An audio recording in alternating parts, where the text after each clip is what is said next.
Hello, dear friends. I've had some requests recently in regards to poetry, and it's not something that I have done much on this channel. One of the first series on the English Gentleman ASMR channel was the reading of Shakespeare's sonnets, so a form of poetry.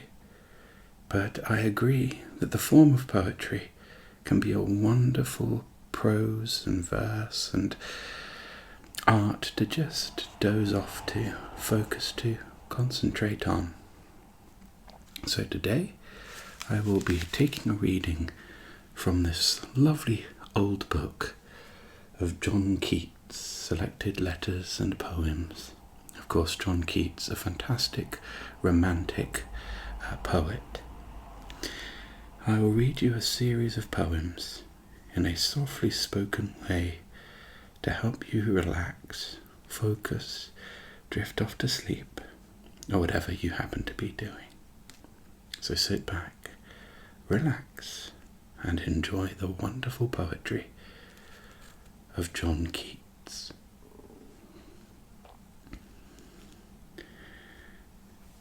To Leigh Hunt, Esquire.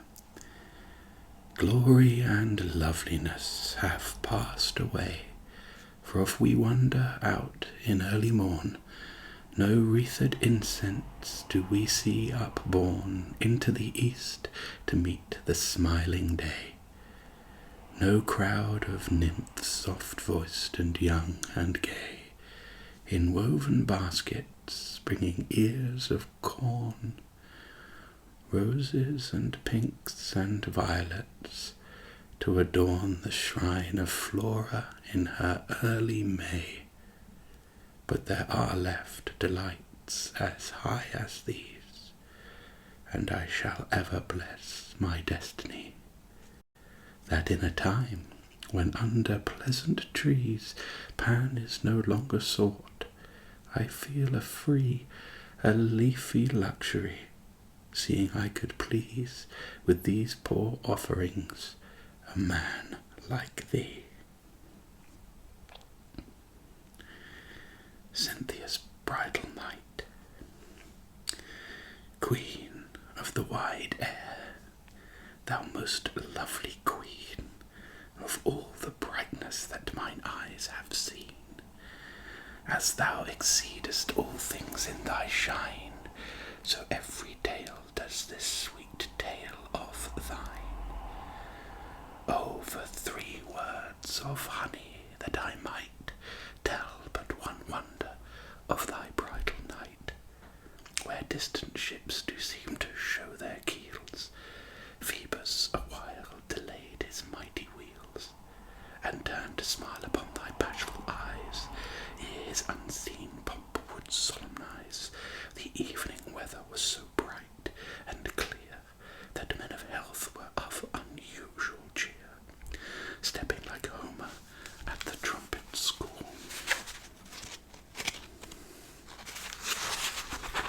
Or young Apollo on the pedestal, and lovely women were as fair and warm as Venus looking sideways in alarm. The breezes were ethereal and pure, and crept through half-closed lattices to cure the languid sick. It cooled their fevered sleep, and soothed them into slumbers full and deep. Soon they awoke clear-eyed, not burnt with thirsting, nor with hot fingers, nor with temples bursting, and springing up, they met the wondering sight of their dear friends, nigh foolish with delight, who feel their arms and breasts, and kiss and stare, and on their placid foreheads part the hair. Young men at each other gazed, with hands held back, and motionless, amazed to see the brightness in each other's eyes. And so they stood, filled with a sweet surprise, until their tongues were loosed in poesy. Therefore no lover did of anguish die, but the soft numbers lovers in that moment spoken, made silken ties that may never be broken. Cynthia, I cannot tell the greater blisses that followed thine and thy dear shepherd's kisses. Was there a poet born, but now no more, my wandering spirit must no further soar. To my brothers, small busy flames play through the fresh-laid coals, and their faint cracklings o'er our silence creep like whispers of the household gods that keep a gentle empire over fraternal souls. And while, for rhymes, I search around the poles, your eyes are fixed, as in poetic sleep, upon the lore so voluble and deep, that I at fall of night our care condoles. This is your birthday, Tom, and I rejoice that thus it passes smoothly, quietly. Many such eves of gentle whispering noise may we together pass, and calmly try what are this world's true joys, ere the great voice from its fair face shall bid our spirits fly. Keen fitful gusts are whispering here and there. Keen fitful gusts are whispering here and there, among the bushes, half leafless and dry. The stars look very cold about the sky, and I have many miles on foot to fare, yet feel I little of the cool bleak air, or of the dead leaves rustling drearily, or of those silver lamps that burn on high, or of the distance from home's pleasant lair, for I am brimful of the friendliness that in a little cottage I have found, of fair-haired Milton's eloquent distress, of lovely Laura in her light green dress, and faithful Petrarch gloriously crowned.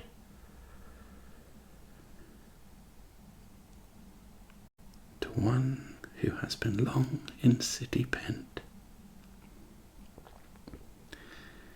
to one who has been long in city pent, 'tis very sweet to look into the fair and open face of heaven, to breathe a prayer full in the smile of the blue firmament. Who is more happy when with heart's content, fatigued he sinks into some pleasant air of wavy grass, and reads a debonair and gentle tale of love and languishment. Returning home at evening, with an ear catching the notes of Philomel, an eye watching the sailing cloudlet's bright career, he mourns that day so soon has glided by, e'en like the passage of an angel's tear that falls through the clear ether silently. Of the grasshopper and cricket. The poetry of earth is never dead. When all the birds are faint with the hot sun and hide in cooling trees, her voice will run from hedge to hedge about the new mown mead. That is the grasshopper's. He takes the lead. In summer luxury he has never done with his delights, for when tired out with fun, he rests at ease beneath some pleasant weed. The poetry of earth is ceasing never. On a lone winter evening, when the frost has wrought a silence, from the stove there shrills the cricket's song, in warmth increasing ever, and seems to one in drowsiness of half lost, the grasshoppers among some grassy hills. The story of Endymion. A thing of beauty is a joy forever. Its loveliness increases. It will never pass into nothingness, but still will keep a bower quiet for us, and a sleep full of sweet dreams and health and quiet breathing. Therefore, on every morrow are we wreathing flowery band to bind us to the earth, spite of despondence, of the inhuman dearth of noble natures, of the gloomy days, of all the unhealthy and o'er-darkened ways, made our searching. Yes, in spite of all, some shape of beauty moves away the pall from our dark spirits. Such the sun, the moon, trees old and young, sprouting a shady boon for simple sheep, and such are daffodils with the green world they live in, and clear rills that for themselves a cooling covert make against the hot season, the mid-forest brake, which with a sprinkling of fair musk-rose blooms, and such too is the grandeur of the dooms we have imagined for the mighty dead. All they lovely tales that we have heard or read, an endless fountain of immortal drink, pouring unto us from the heavens' brink. Nor do we merely feel these essences for one short hour. No, even as the trees that whisper round a temple become soon dear as the temple's self, so does the moon, the passion poesy, glorifies infinite, haunt us till they become a cheering light unto our souls, and bound to us so fast, that whether there be shine or gloom o'ercast, they always must be with us, or we die. Therefore, 'tis with full happiness that I will trace the story of Endymion. The very music of the name has gone into my being, and each pleasant scene is growing fresh before me as the green of our own valleys. So I will begin now, while I cannot hear the city's din, now while the early budders are just new, and run in mazes of the youngest hue about old forests, while the willow trails its delicate amber, and the dairy pails bring home increase of milk. And as the year grows lush in juicy stalks, I'll smoothly steer my little boat for many quiet hours, with streams that deepen freshly into bowers. Many and many a verse I hope to write before the daisies, vermeil-rimmed and white, hide in deep herbage, and ere yet the bees hum about globes of clover and sweet peas, I must be near the middle of my story. Oh, may no wintry season, bare and hoary, see it half finished, but let autumn bold, with universal tinge of sober gold, be all about me when I make an end. Part 2. The Altar in the Forest. Upon the sides of Latmos was outspread a mighty forest, for the moist earth fed so plenteously all weed-hidden roots into o'erhanging boughs and precious fruits. And it had gloomy shades, sequestered deep, where no man went, and if from shepherd's keep a lamb strayed far adown those inmost glens, never again saw he the happy pens, whither his brethren, bleating with content, over the hills at every nightfall went. Among the shepherds 'twas believed ever that not one fleecy lamb which thus did sever from the white flock but passed unworried by angry wolf, or paired with prying head, until it came to some unfooted plains where fed the herds of Pan. Aye, great his gains, who thus one lamb did lose. Paths there were many, winding through palmy fern and rushes fenny, and ivy banks, all leading pleasantly to a wide lawn, whence one could only see stems thronging all around between the swell of turf and slanting branches. Who could tell the freshness of the space of heaven above, hedged round with dark tree-tops, through which a dove would often beat its wings, and often too a little cloud would move across the blue. Full in the middle of this pleasantness there stood a marble altar, with a tress of flowers budded newly, and the Jew had taken fairy fantasies to strew daisies upon the sacred sward last eve, and so the dawned light in pomp receive. For 'twas the morn, Apollo's upward fire made every eastern cloud a silvery pyre of brightness so unsullied, that therein a melancholy spirit well might win oblivion, and melt out his essence fine into the winds. Rain-scented eglantine gave temperature sweets to that well-wooing sun. The lark was lost in him. Cold springs had run to warm their chilliest bubbles in the grass. Man's voice was on the mountains, and the mass of nature's lives and wonders pulsed tenfold to feel this sunrise and its glories old. Part 3. Peona's armour. Who whispers him so pantingly and close? Peona, his sweet sister, of all those, his friends the dearest. Hussing shines she made, and breathed a sister's sorrow to persuade a yielding up, a cradling on her care. Her eloquence did breathe away the curse.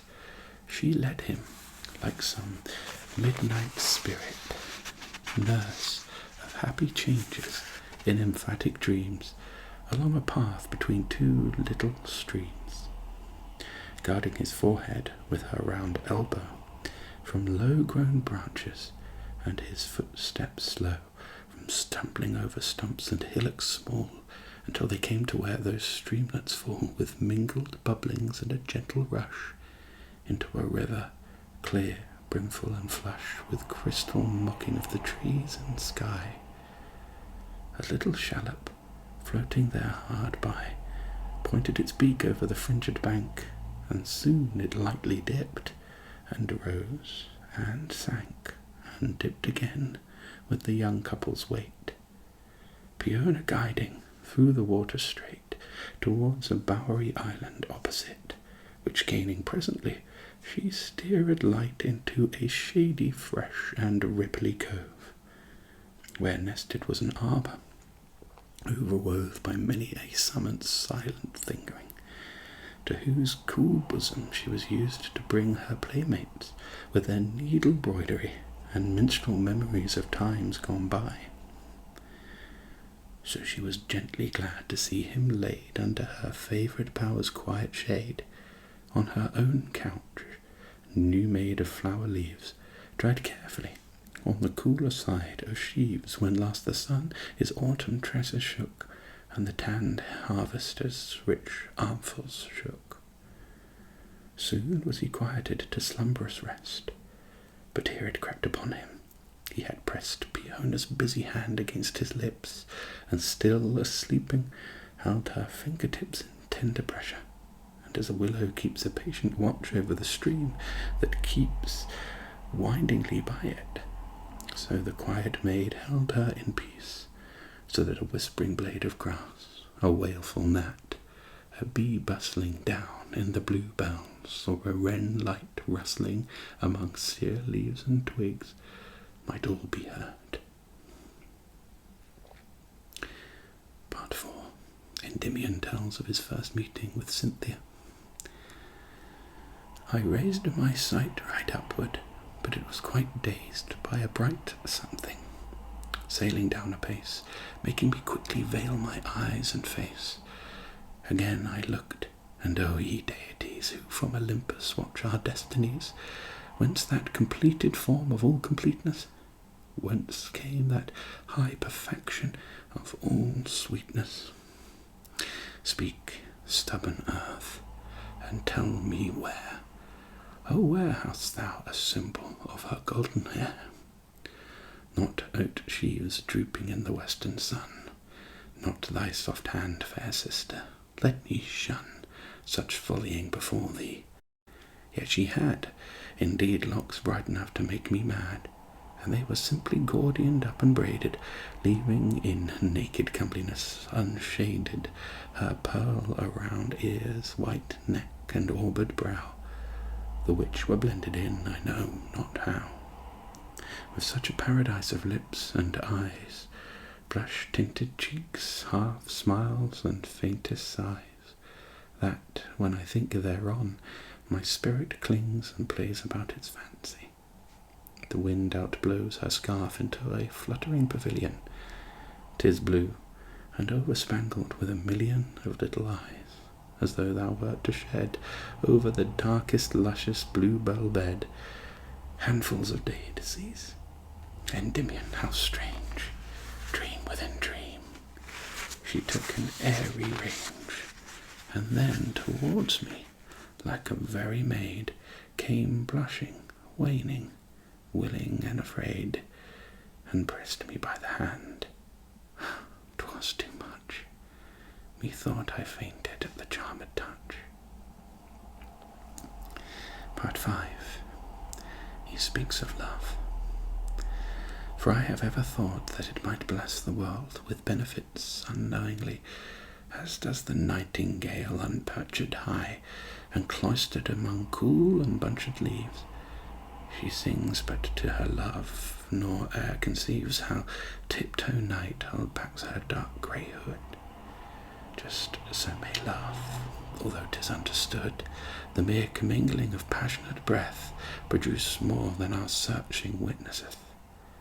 What I know not, but who of men can tell, that flowers would bloom, or that green fruit would swell, the melting pulp, that fish would have bright mail, the earth its dower of river, wood, and vale, the meadows runnels, pebble stones, the seed its harvest, or the lute its tones ravishment, or ravishment its sweet, if human souls did never kiss or greet. Part 6. Endymion's Wanderings. Brain-sick shepherd prince, what promise hast thou faithful guarded since the day of sacrifice? Or have new sorrows come with the constant dawn upon thy morrows? Alas, 'tis his old grief. For many days has he been wandering in uncertain ways, through wilderness and woods of mossed oaks, counting his woe-worn minutes by the strokes of the lone woodcutter, and listening still, hour after hour, to each lush-leaved rill. Now he is sitting by a shady spring, and elbow-deep with fervorous fingering stems the upburst cold, a wild rose-tree, pavilions him in bloom, and he doth see a bud which snares his fancy. Lo, but now he plucks it, dips its stalk in the water. How it swells, it buds, it flowers beneath his sight, and in the middle there is softly pied a golden butterfly, upon whose wings there must be surely charactered strange things, for with wide eye he wonders, and smiles oft. Lightly this little herald flew aloft, followed by glad Endymion's clasped hands. Onward it flies, from languor's sullen bounds, his limbs are lucid, and eager on he hies, dazzled to trace it in the sunny skies. It seemed he flew, the way so easy was, and like a new-born spirit did he pass through the green evening quiet in the sun, o'er many a heath, through many a woodland dun, through buried paths, where sleepy twilight dreams the summer away. Part 7. He addresses the moon. O moon, the oldest shades among the oldest trees fill palpitations when thou lookest in. O moon, old boughs lisp forth a holier din the while they feel thine airy fellowship. Thou dost bless everywhere will silver lip kissing dead things to life. The sleeping kine, couched in thy brightness, dream of fields divine. Innumerable mountains rise and rise, ambitious for the hallowing of thine eyes. And yet thy benediction passeth not one obscure hiding place, one little spot where pleasure may be sent. The nested wren has thy fair face within its tranquil ken, and from beneath a sheltering ivy leaf takes glimpses of thee. Thou art a relief to the poor patient oyster, where it sleeps within its pearly house. The mighty deeps, the monstrous sea is thine, the myriad sea. O moon, far spooming ocean bows to thee, and Tellus feels his forehead's cumbrous load. Part 8. Cynthia comforts him beneath the sea. And now, O winged chieftain, thou hast sent a moonbeam to the deep, deep water world to find Endymion. On gold sand, impearled with lily shells and pebbles milky white, poor Cynthia greeted him and soothed her light against his pallid face. He felt the charm to breathlessness, and suddenly a warm of his heart's blood. 'Twas very sweet. He stayed his wandering steps, and half entranced laid his head upon a tuft of straggling weeds, to taste the gentle moon and freshening beads, lashed from the crystal roof by fishes' tails.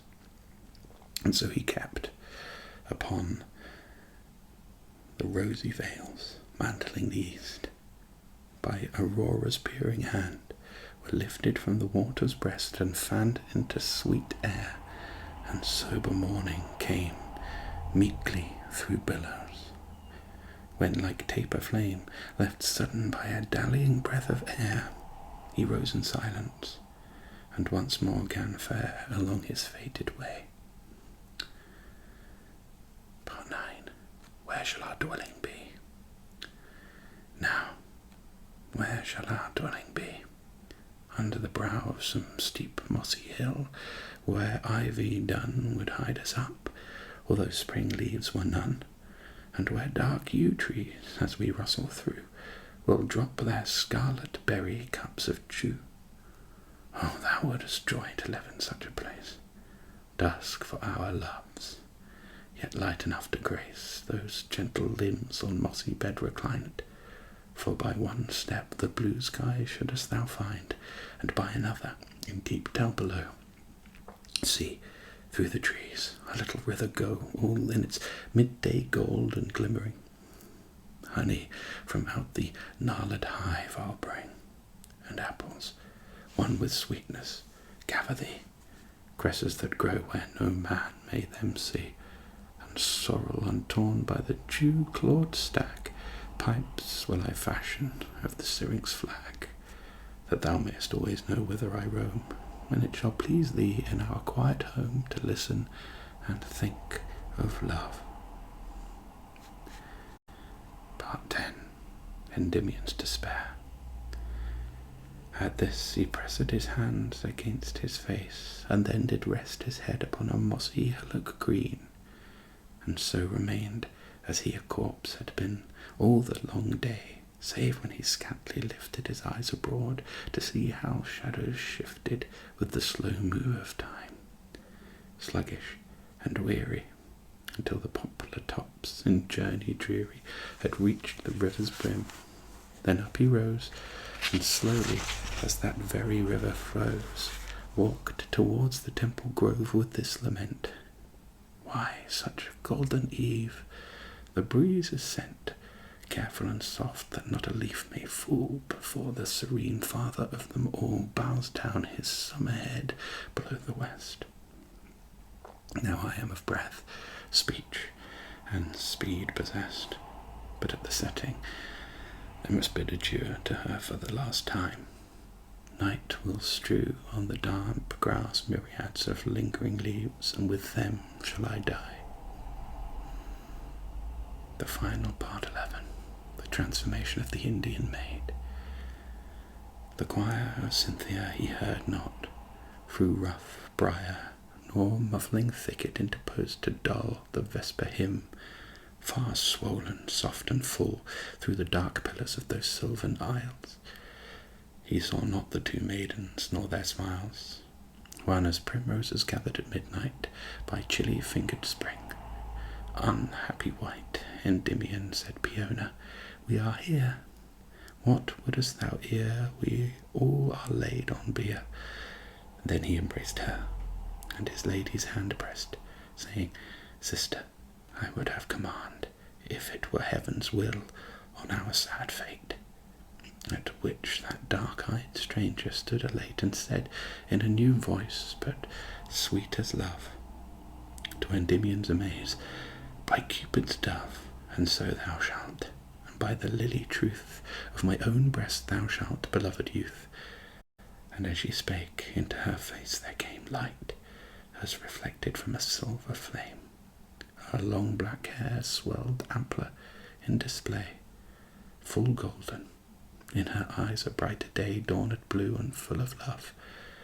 Aye, he beheld Phoebe, his passion, joyous she upheld her lucid bow, continuing thus, Drearer, drearer has our delaying been, but foolish fear withheld me first, and then decrees of fate, and then 'twas fit that from this normal state thou shouldest, my love, by some unlooked-for change be spiritualized. Peona, we shall range these forests, and to thee they shall safe be as they were thy cradle. Hither shalt thou flee to meet as many a time. Next, Cynthia bright Peona kissed, and blessed with fair good night. Her brother kissed her too, and knelt down before his goddess in a blissful swoon. She gave her fair hands to him, and behold, before 3 swiftest kisses he had told, they vanished far away. Peona went home through the gloomy wood in wonderment. April to November 1817. I hope you've enjoyed this brief reading of the work of John Keats. It's wonderful to work through the English prose, and I think the sounds of the language have such a beautiful effect in ASMR. I hope you enjoyed it as much as I did. Let me know in the comments if you enjoyed poetry content. I'd be more than happy to provide more if it is of interest. But until then, dear friends, goodbye.